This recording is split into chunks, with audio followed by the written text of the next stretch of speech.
Okay.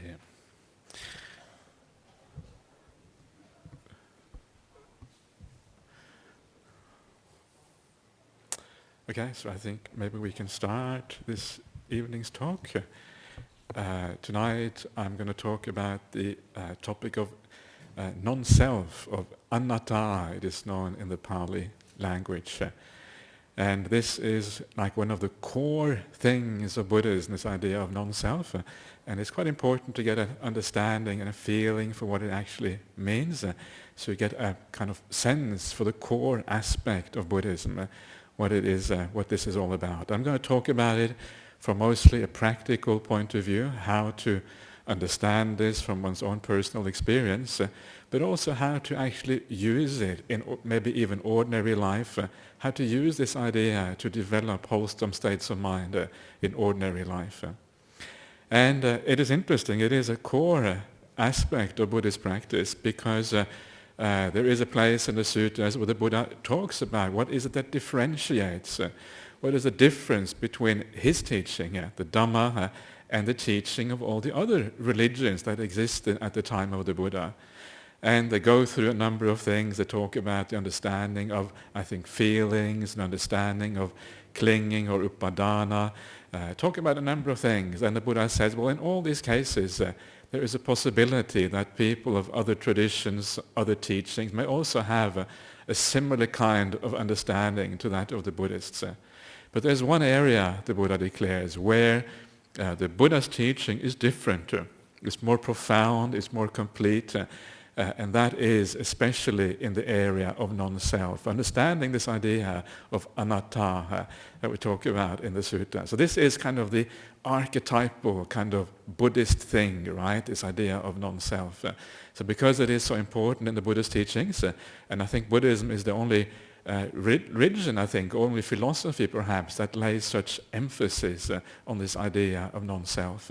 So because it is so important, it's good to have a concept idea of what it actually is all about. To approach this from a practical perspective, the idea of a self, the opposite of non-self, the idea of a self, what is that? What does it actually mean? And the idea of a self is like the sense of I you have inside of you, right? It's like the sense of identity, of being somebody specific. That is what the sense of I is all about, sense of identity. Now, that sense of identity, what does it mean to have an identity? And what it means to have an identity, it means that there is something inside of you which has a kind of continuity, right? If you look at yourself in the mirror today and you look at the picture of maybe 10 or 20 years ago, you still have a sense that was me 20 years ago. The identity in anything always means that there is a kind of continuity from one point to a later point. That is the very meaning of identity.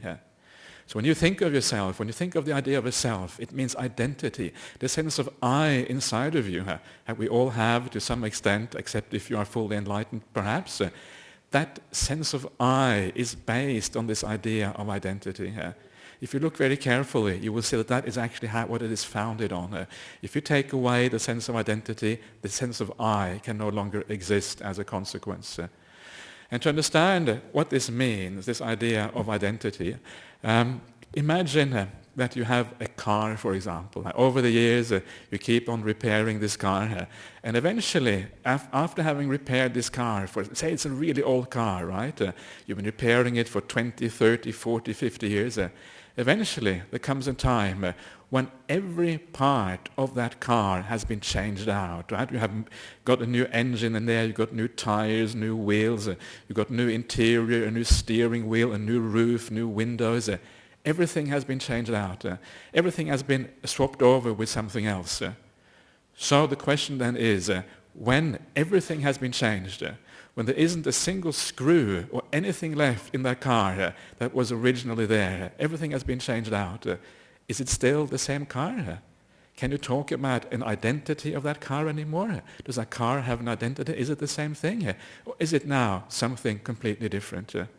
If somebody saw your car the way it was before, maybe before it was like a Beetle, right, Volkswagen Beetle, and now it looks like a Mercedes, then people would say it's not the same car anymore. It's completely changed. Everything is different. So that's what we mean by something not having an identity, right? There's nothing which goes across. There's nothing that moves along with this car. The identity, there's no identity between what was there before and what is there afterwards.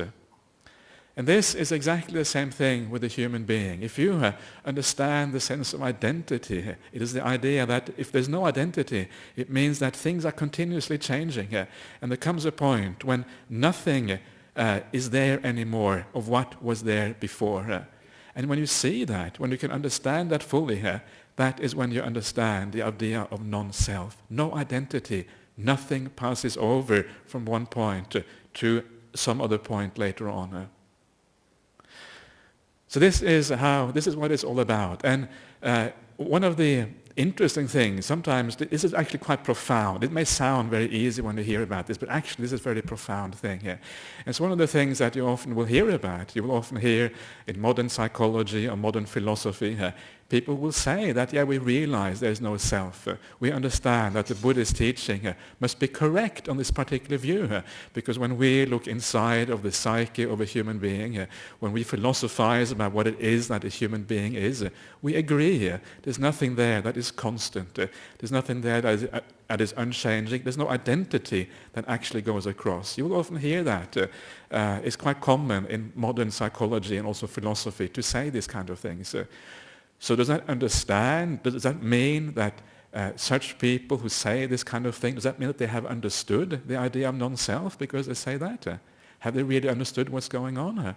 And the answer is that they have only understood something very superficial, because all they have seen is some very superficial states of mind, and they have seen that these superficial things, they are changing all the time.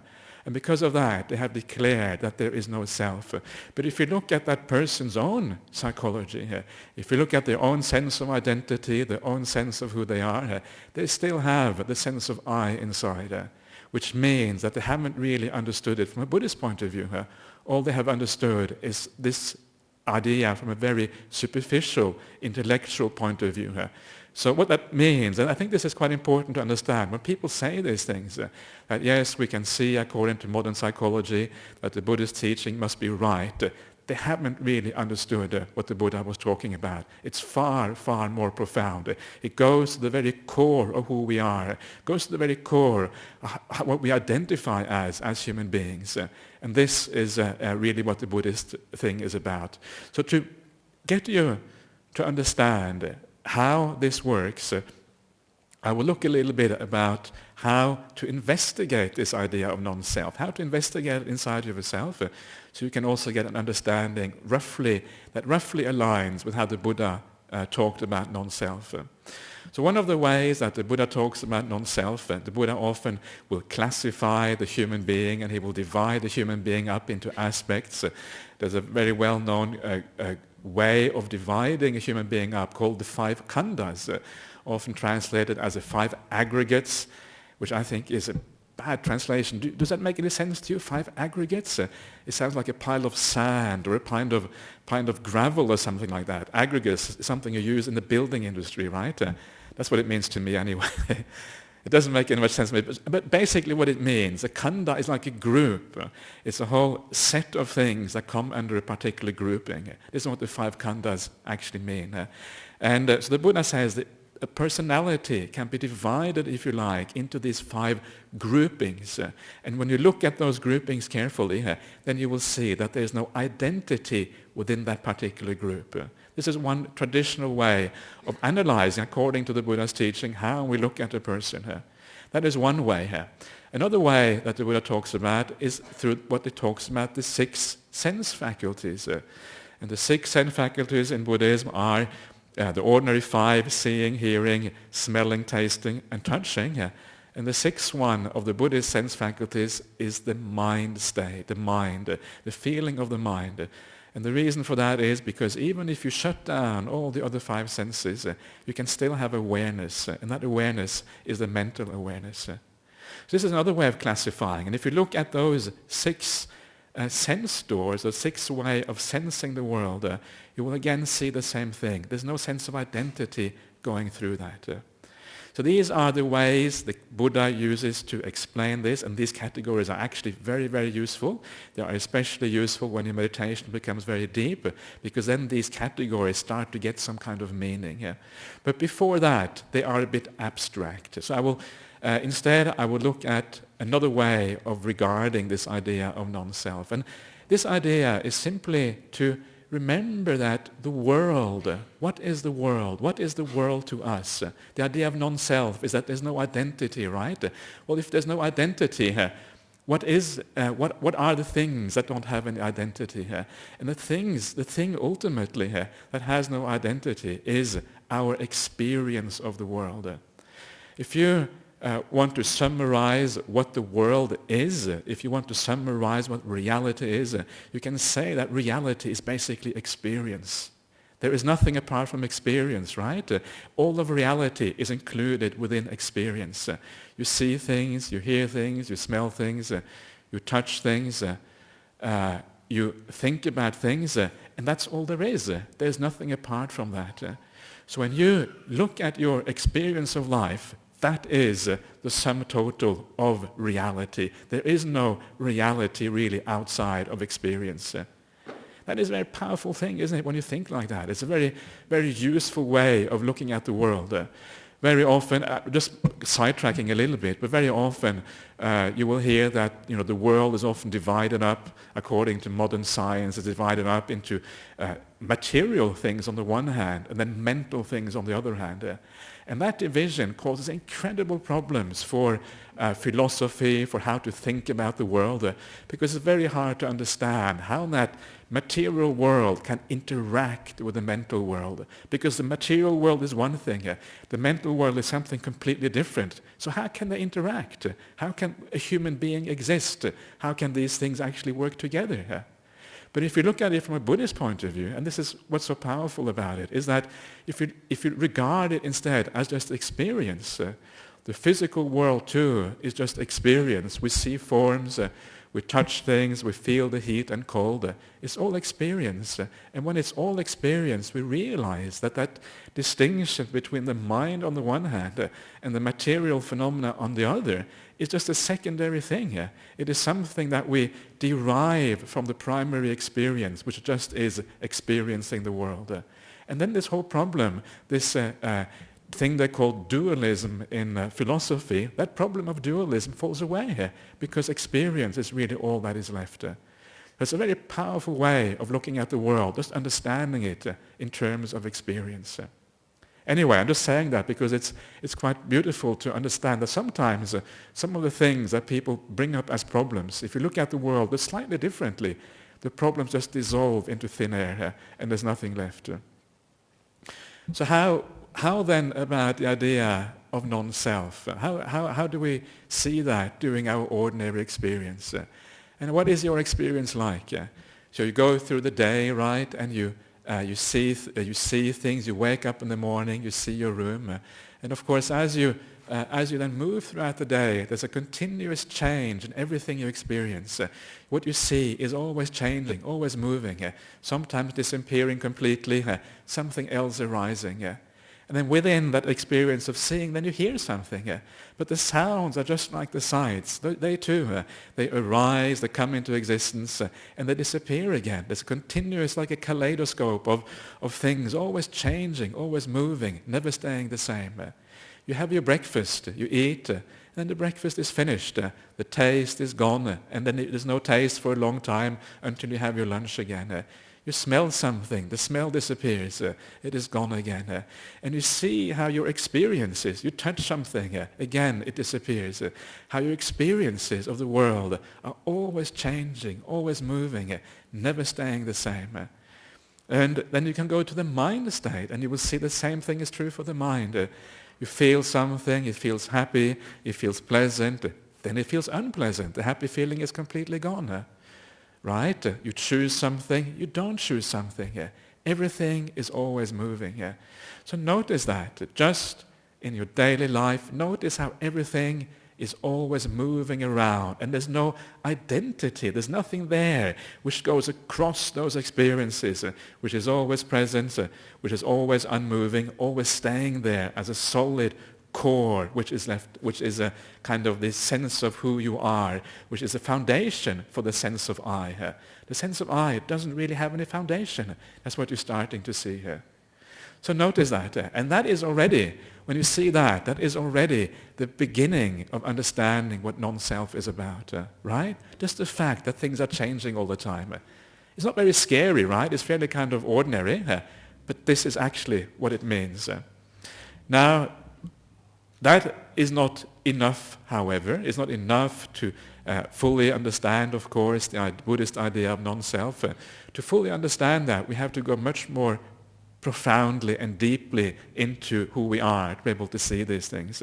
Because while you are still just watching your kind of kaleidoscope of things just changing throughout the day, you are still on a very superficial level. You're not seeing very deeply into your mind. You're not seeing the most deepest feelings, the deepest states of consciousness, the deeper aspects of the mind. To be able to see that, you have to start developing your mind. You have to start to use the tools of Buddhism, which basically are the tools of samatha and vipassana, calm and insight.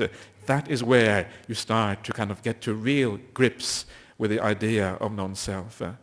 And what happens, and this is again very practical, I will just think about the experience you had before while you were meditating. Some of you may have fallen asleep, or some of you may have been restless or thinking or whatever, but sometimes you feel more peaceful when you meditate, right? You feel really nice. And what is it that happens when you feel peaceful? What happens when you feel peaceful is that things start to fall away, right? The body starts to fall away. The body is not the problem anymore. The suffering of feeling tense and not relaxed falls away.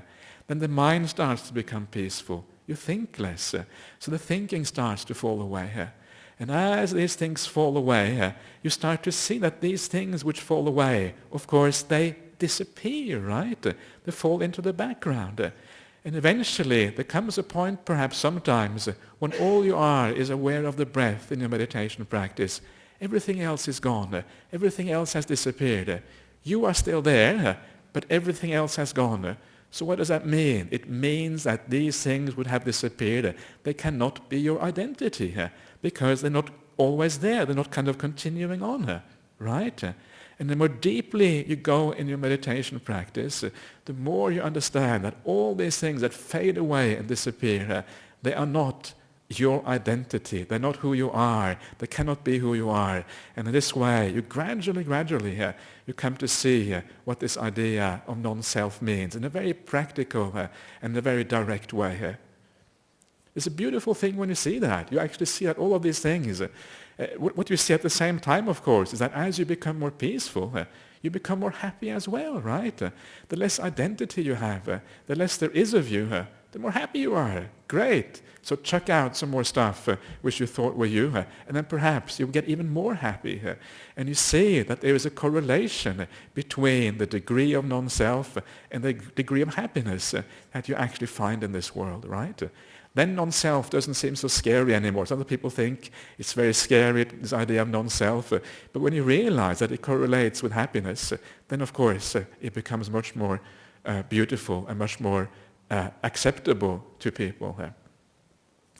And then as you go very deeply into meditation, eventually you come to the point when everything is so simple, everything is so basic, all you are left is this one stable perception inside of you, a perception of happiness, a perception of light, or something very, very basic. There comes a point when everything is so simple that you're able to see kind of the most subtle aspects of the things that you have previously taken to be yourself. And only at that point, when things get extremely subtle, extremely simple, is it possible to fully penetrate and understand what the idea of non-self means. Because then you can see this to the core. You actually understand for the first time that there really isn't anything which goes across. It really is the chain is absolute. There is no identity which moves from A to B. And the sense of I that you had before, really, it was just an illusion, and it wasn't really worth holding on to. And what happens when you see that is that you get this incredible sense of freedom, of peace, of not having to bother so much with the world anymore. When you realize that there isn't this sense of identity inside, then you also understand that all of these things in the world, they're not about you. There is no real ownership. There is nothing which really is yours. There's nothing you can control. Things move, things change according to their own cause and conditions. And all you can really do is stand back and allow things to be. And because you allow things to be, because you don't control, because you're no longer in charge, you become incredibly peaceful and incredibly content with what is there. And this is that freedom of seeing non-self, just allowing the whole world to pass by on its own. And all you do, you are really the passive observer 100% for the first time in your life. So that is what happens. This is the idea of this idea of non-self. Seeing that there is no identity here. There is no ground. There's no foundation for this feeling of I that we have in there. The feeling of I is based on the sense of identity. Something going across. It is a false thing. And when you see through delusion, seeing through delusion always must give rise to happiness as a consequence.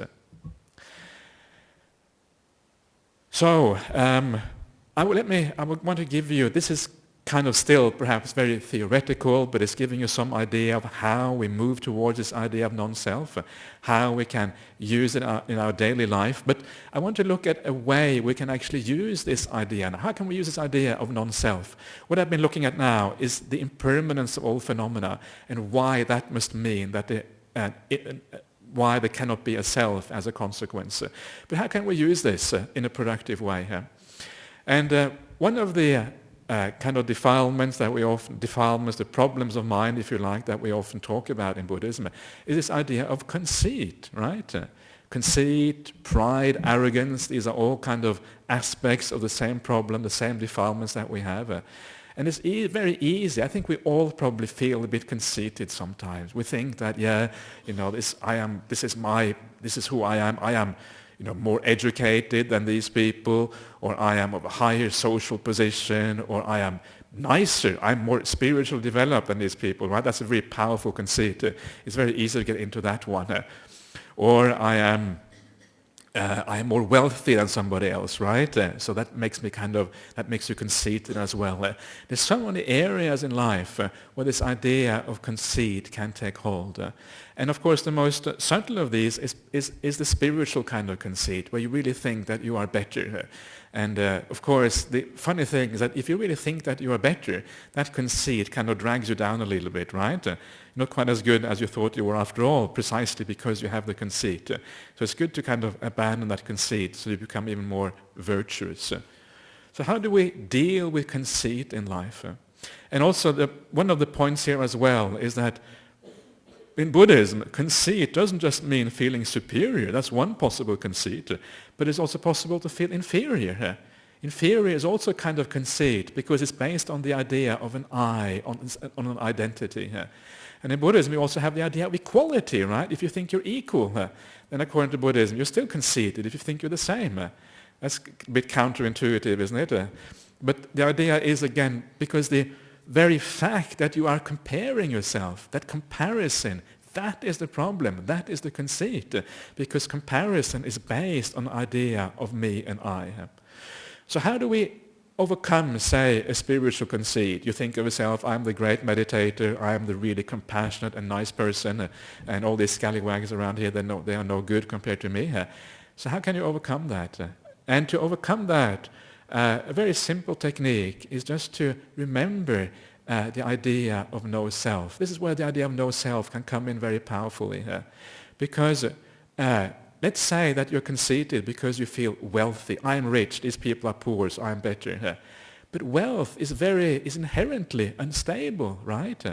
We always hear about people who become poor overnight. Suddenly the wealth is gone. So imagine that you were poor up to yesterday, then suddenly you became very wealthy. Suddenly you had $10 million in your bank account, right? And then tomorrow you are poor again. Now, if that is the case, then would you go around saying to people, I am wealthy, I am better than you, I am really, I have all this money. Would you identify with that money if you only had it for one day? Would you say to people that you are wealthy? At the very most, you would be able to say, I'm wealthy for one day, but it would feel like a fake if you said, I am a wealthy person. That wouldn't feel right, because you know you only have this for a very short period of time, for 24 hours. Right? Now, this is true for everything in life. All things are like that. You have something for a short time, you have an education for a certain time, you have your intelligence for a certain time, you have your social position for a certain time, and then it disappears again. It might disappear in this life, it might disappear tomorrow, it might disappear in your next life. Who knows when it will disappear? But the whole point of this idea of non-self is that these things are not stable. They cannot last. And if they cannot last, how can you identify with them? How can you say that I am inherently superior when there is no inherent superiority? When superiority, or not superiority, but certain aspects of who you are must change at a certain stage. You know it is uncertain. It may not last. It will not last. You can be absolutely sure about that. And for that reason, you cannot compare yourself with another person. If tomorrow the other person is more wealthy than you are, how can you feel superior today? If tomorrow the other person is more kind than you are, how can you have the spiritual conceit today? Right? And this is a very powerful and a very beautiful way of overcoming conceit, understanding that there is no inherent quality. These things are not inherent qualities in you. They're just temporary things that pass through you and then they disappear again later on. And if you remember that, then you can never really get all that conceited, because you understand that there is no comparison between others. There's just changeability, things moving around all the time. So keep that in mind. This is to me, a very good way. People often ask me this question, how do I overcome this conceit? It's a very common question that you hear from people. Try that one to overcome this idea. Okay, so that is what I have been talking about so far, is one aspect of the sense of identity.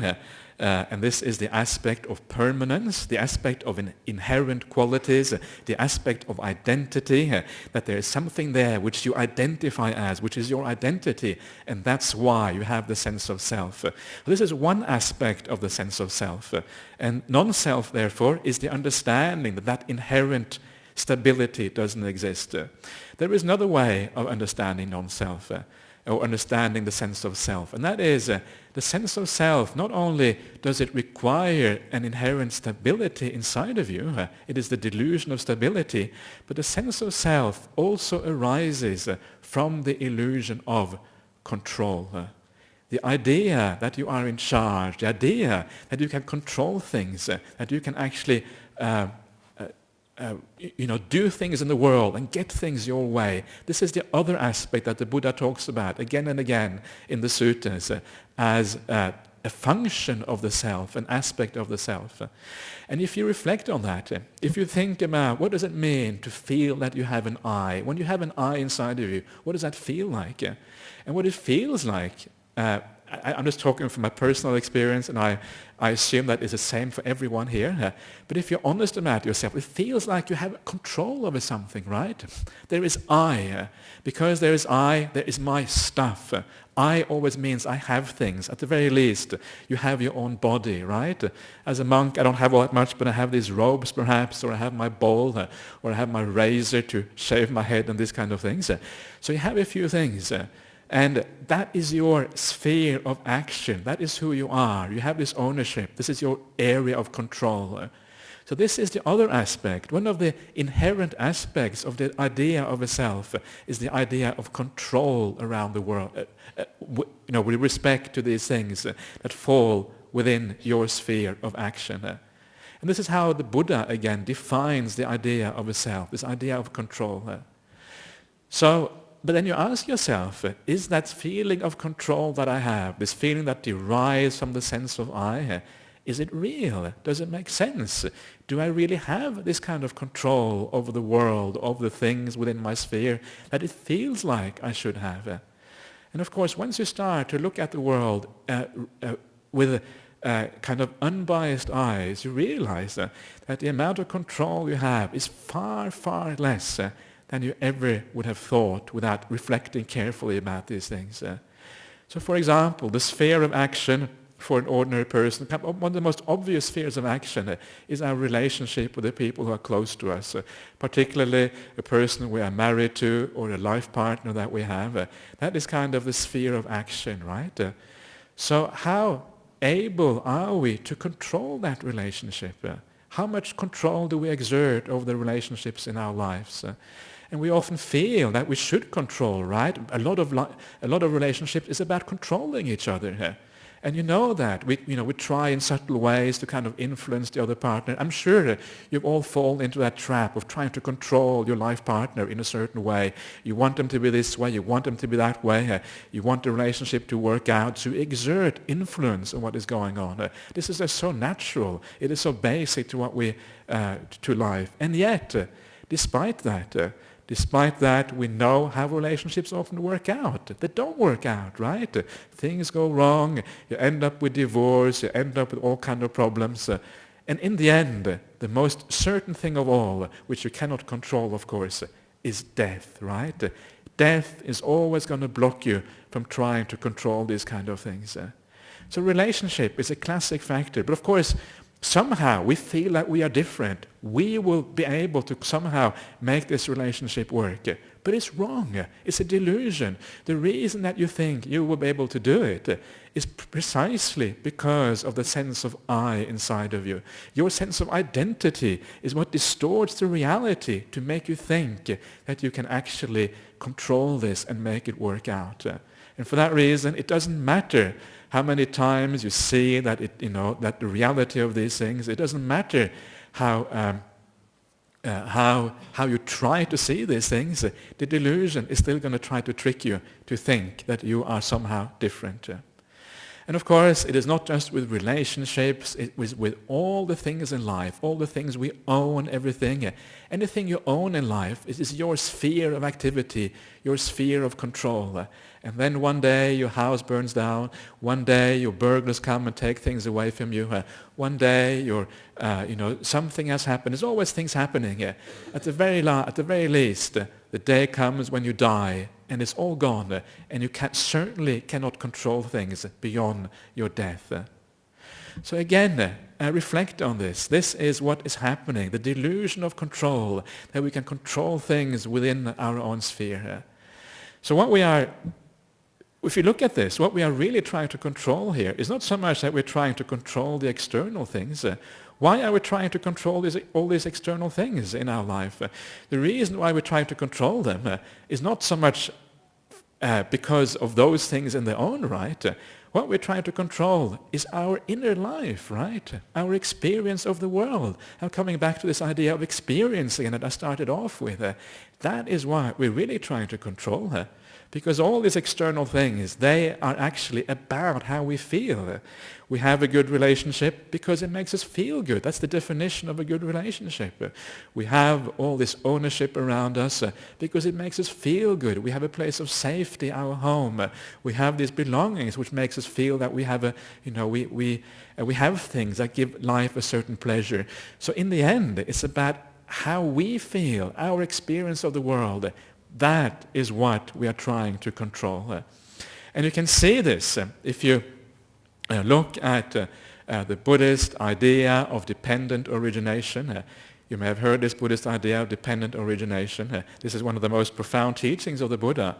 And this is about a series of 12 links where the Buddha explains the arising of suffering in the world.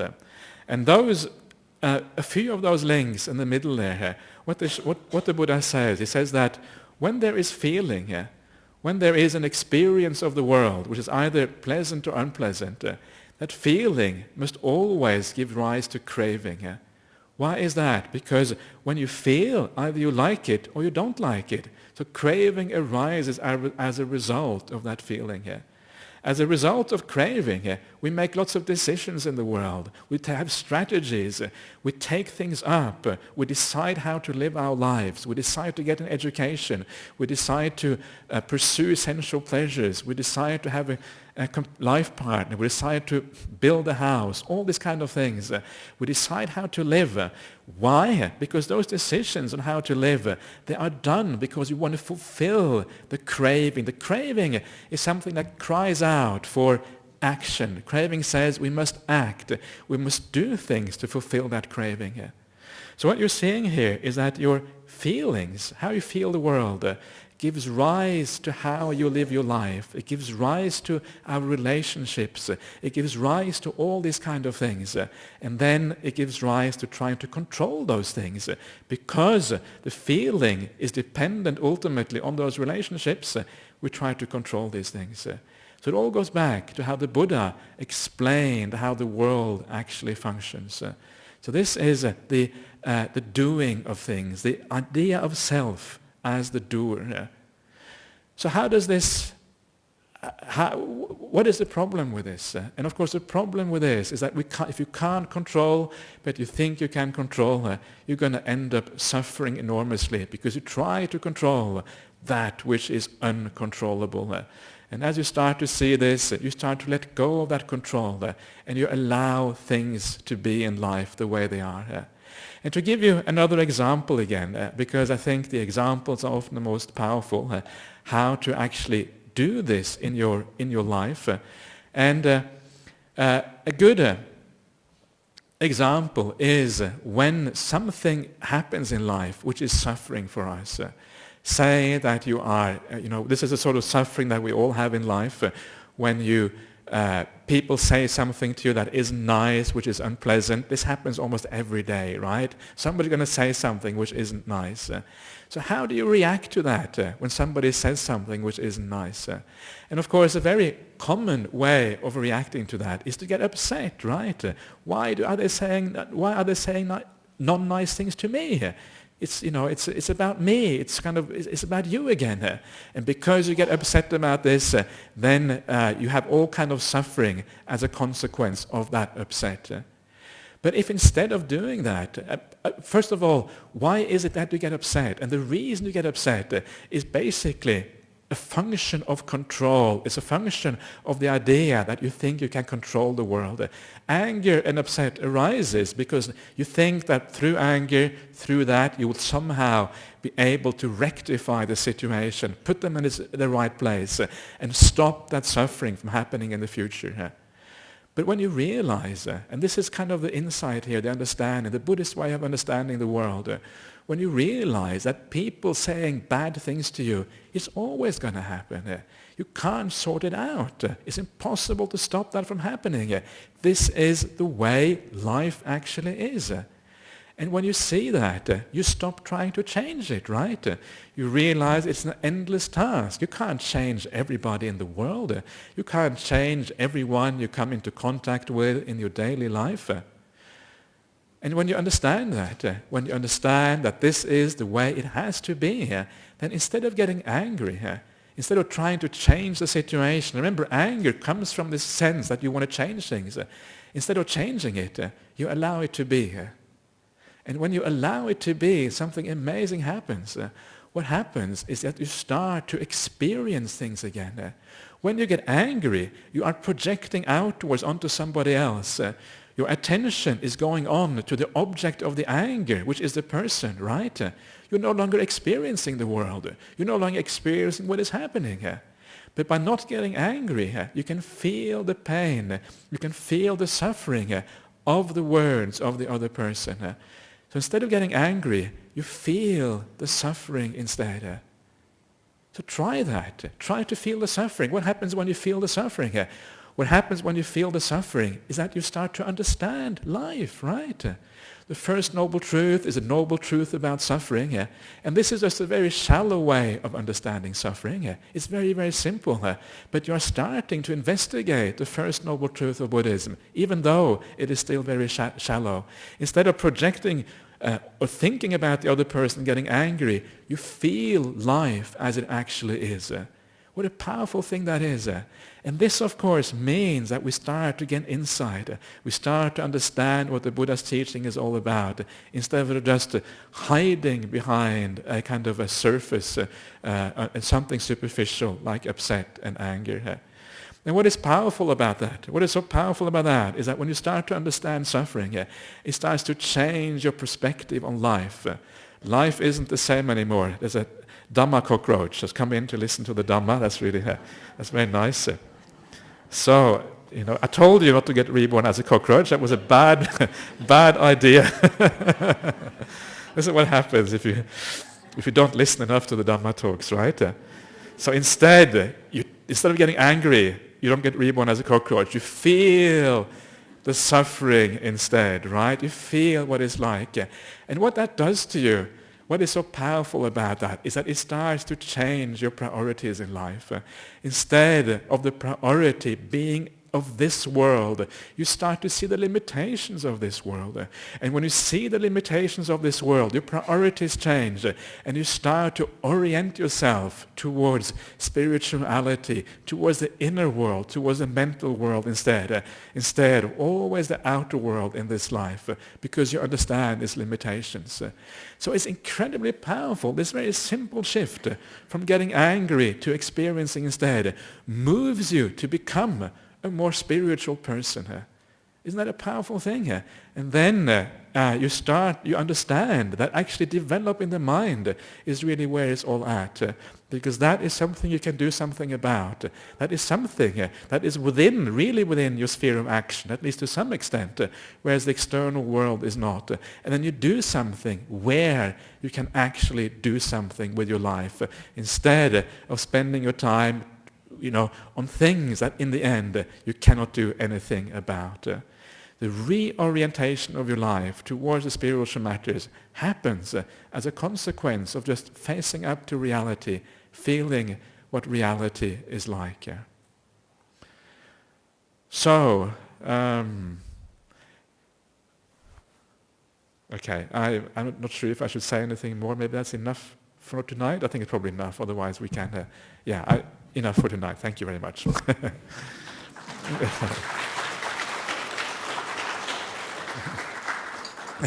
Okay. Any comments or questions by anyone? Anyone would like to ask anything or comment on anything or anything like that? They say that one of the causes for not being reborn as a cockroach is to ask questions. Apparently it's true. It's not a joke. Yeah. So, thank you. Yeah. Anybody want to ask anything? Everybody happy? Everybody? Okay. Yes. Somebody. Is there a microphone around, or is it so we can hear what is being asked?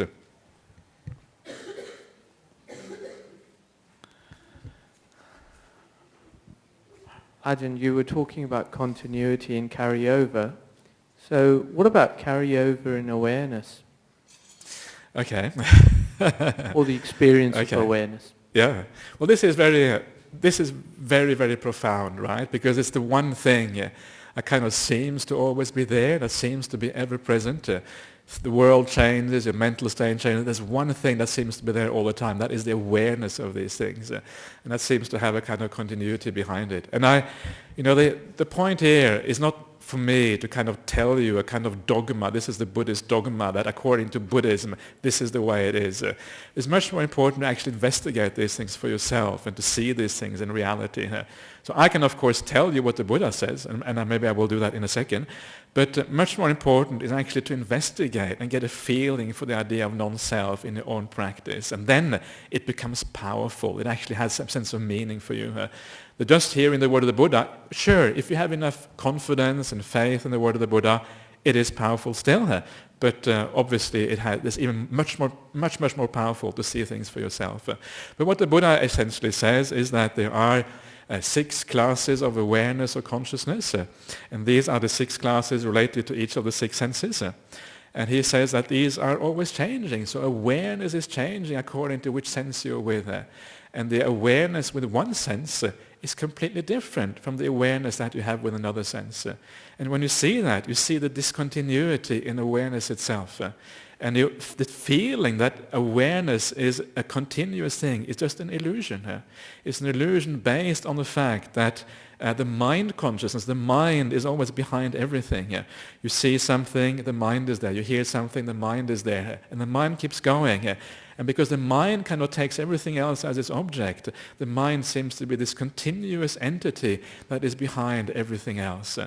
But if you investigate that, it's just 6 classes of consciousness which are always changing, always moving around. This is what the Buddha says. So then you see that even awareness actually is not an entity, is not an identity, is not something that you can take as the ground or the basis for the sense of I, just like anything else.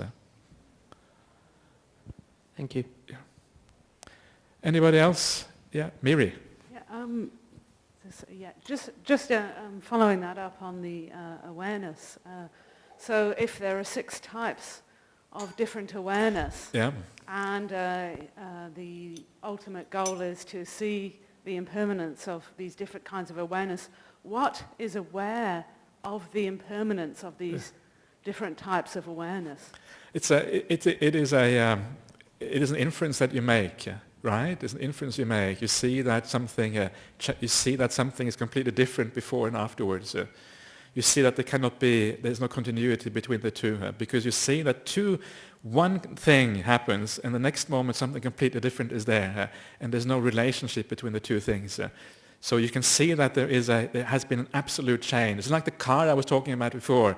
It used to be a Beetle, Volkswagen Beetle. Now it's a Mercedes, right?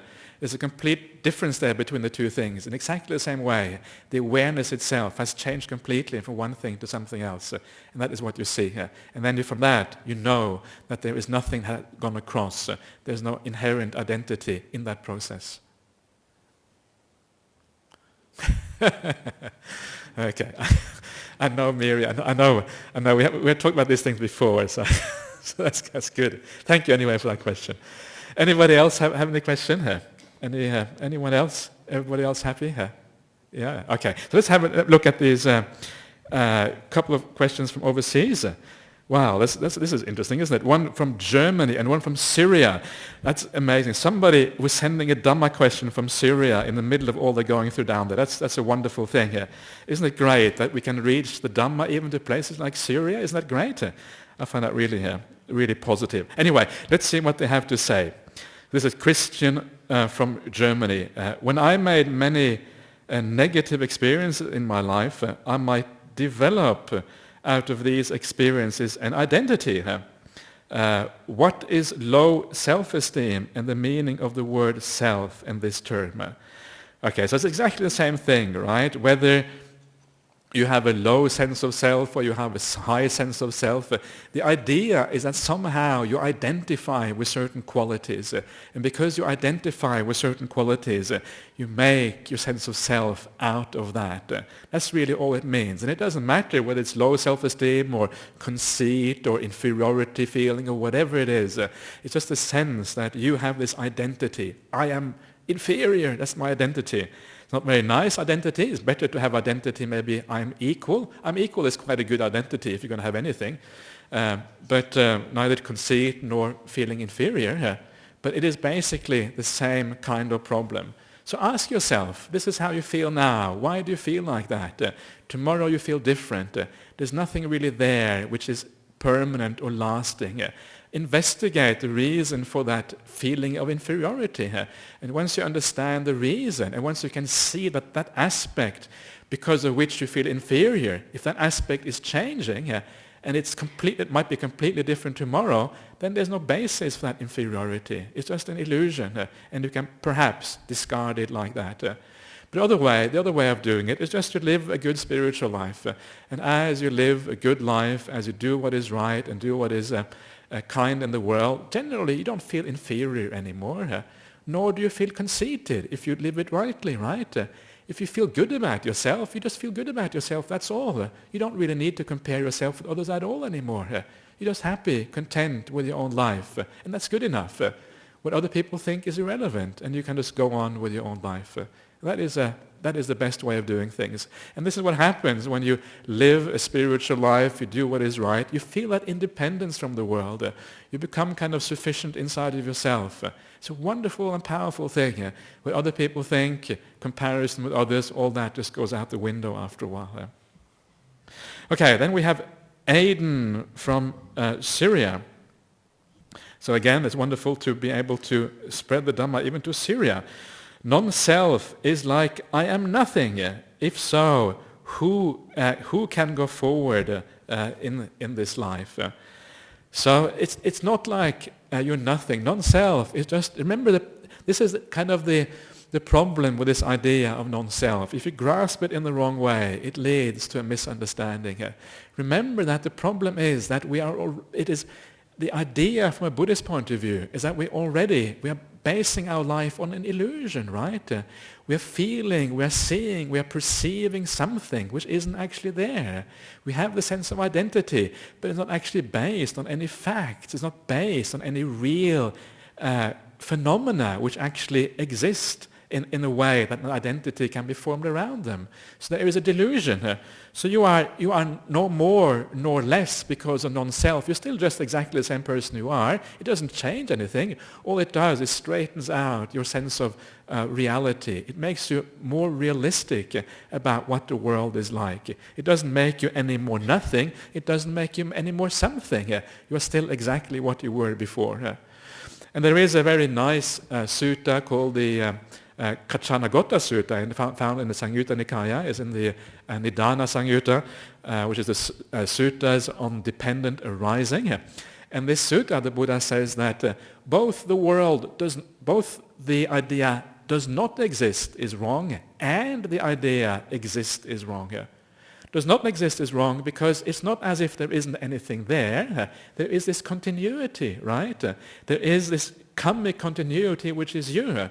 If you look at yourself today and you compare yourself to who you were 20 years ago, there is a continuity but not an identity. And so there is not something, nor is there nothing. There's some kind of middle way. And this middle way in Buddhism is called the way of dependent arising, where phenomena arise dependent on causes. Our experience, our feeling of the world is just about that. Causes and effects moving around in this way. So it is still you who go forward. You are still there. It's not an identity you, but there is a you which is based on karma and the results of karma. So you still take charge of your life. You still do what is right in the world. Even if there ultimately is no self perhaps, you take charge. You do what you can right now. Don't worry too much about whether there is a self or not. If you feel that is good because you have confidence in the Buddhist teachings, great. If you feel unsure about it, that's fine too. Don't worry about that. Do those things that you feel work for you. Be kind, be good. Do the things that enhances your own life and also enhances the life of the people around you. And then you will grow regardless. And then eventually, one day, when as a result of all the good things you do, your meditation becomes more profound and you start to see these things for yourself, then you can have a final opinion about these things. So don't worry too much about it. If you find it hard to understand, put it to one side for now and then get back to it later on, time and again, and see how things work out for you. Okay, Eddie, yes? You want to say without the mic? Some kind of secret, is it? Yeah? Yeah.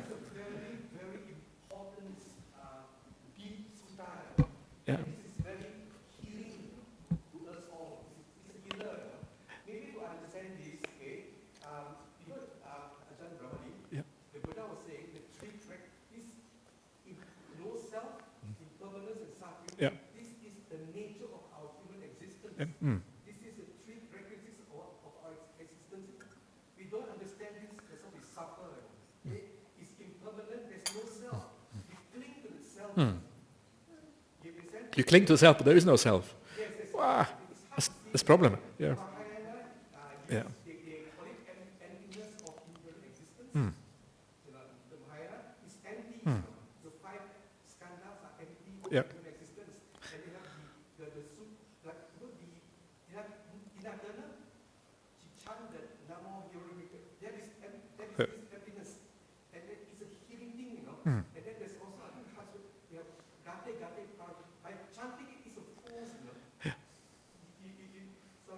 Okay, yeah. It's a force, Uh-huh. you see.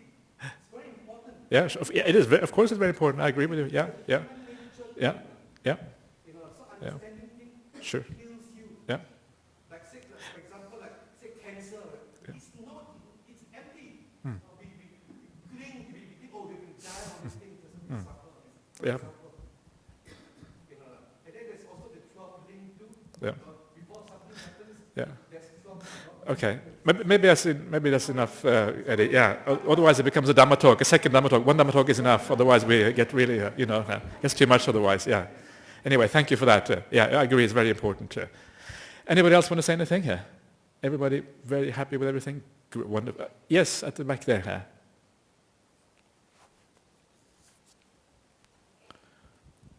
Hello. I just want to know what like the Buddhist belief in regards to altruism is. Altruism. Yeah, altruism. Okay. Well, basically, the Buddhist idea is that kindness and generosity is a very powerful thing here, and it's a very, very useful thing here, and it is useful. It is useful for other people, of course, when you're kind to them, of course, very useful, but it's also useful for yourself. And there's something about when you give something to others, investigate that. I mean, find these things out for yourself. It's not, this is not just dogma. This is the idea here, this is something very real. But in my experience, when I do something kind for others, I feel good. I feel happy about things, So it's not a kind of giving where you're altruistic and you feel miserable afterwards. It's giving and actually feeling good about yourself. This is the whole purpose in the Buddhist teachings. And this is actually the foundation for the whole spiritual path. For meditation to really become profound and deep, you have to have that sense of goodness and happiness inside of you. And that goodness and happiness comes from, in a large part, from being altruistic, from being kind, from being compassionate, from being generous. You get enormous results back. This doesn't mean that when you give something you think, yeah, I'm going to get some happiness now. That's not what you think, because then it actually destroys part of it. You just do it, knowing it's the right thing, and then the things come back all on their own. It's a kind of a non-self way of being selfish, right? Anyway, I'm sure you get the rough idea. Does it make sense to you? Are you happy with that? Yeah? Okay. Anything else anyone wants to say here? Everybody happy? Okay, let's over here as well. Okay. Yeah.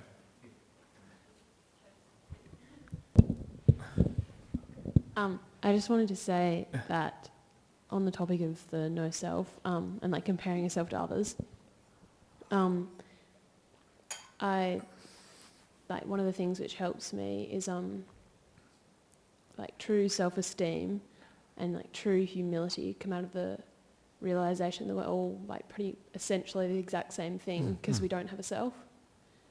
And the fact that we're pretty much all just gonna like die and turn into dust, and that like so essentially every single one of us in here is the same.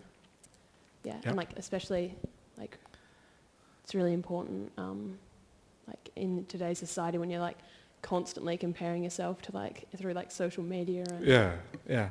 all I that don't know anything about that, but anyway, that's probably true. Yeah. Yeah. Oh, it's very strong. Yeah. Okay. No, I think that's a very good point. Is the idea that we are much more the same, much more equal as human beings, and sometimes we like to think. We like to think that I'm special, I have these special qualities, I'm different, or whatever. But in the end, we are so much of us is the same, right? We have very much the same aspirations. We all want to be happy. We want to have fulfilling lives. We all want to move very much in the same direction. We don't want to have suffering. And inside of us, even if you look at people from very different societies, very different backgrounds, very different cultures, still those root things are basically there for all people. And so we are very much the same. There's no grounds for having nationalistic feelings, for example. I'm very proud of being from such a nation or whatever. I mean, it's just nonsense. You go to any other nation and you find that people are essentially the same. It was a wonderful teaching given by one of the great Ajahns in Thailand, the great teachers in Thailand. He said that, what's the point in traveling around the world? You travel around the world, it's all the same wherever you go. People are the same. There's nothing different. Okay, the food they eat is a little bit different. The customs are a bit different. The clothes they wear might seem funny to you because it's slightly different. But essentially, it is all the same. There isn't that great difference there. So I agree with that. It's kind of it's almost like a bit kind of depressing to say we're all the same. You feel depressed straight away. But then you realize, actually, it's quite a freeing thing when we're all the same and we don't have to have this conceit or arrogance or whatever. Anyway, so enough for tonight. So let's pay respect to Buddha Dhamma Sangha.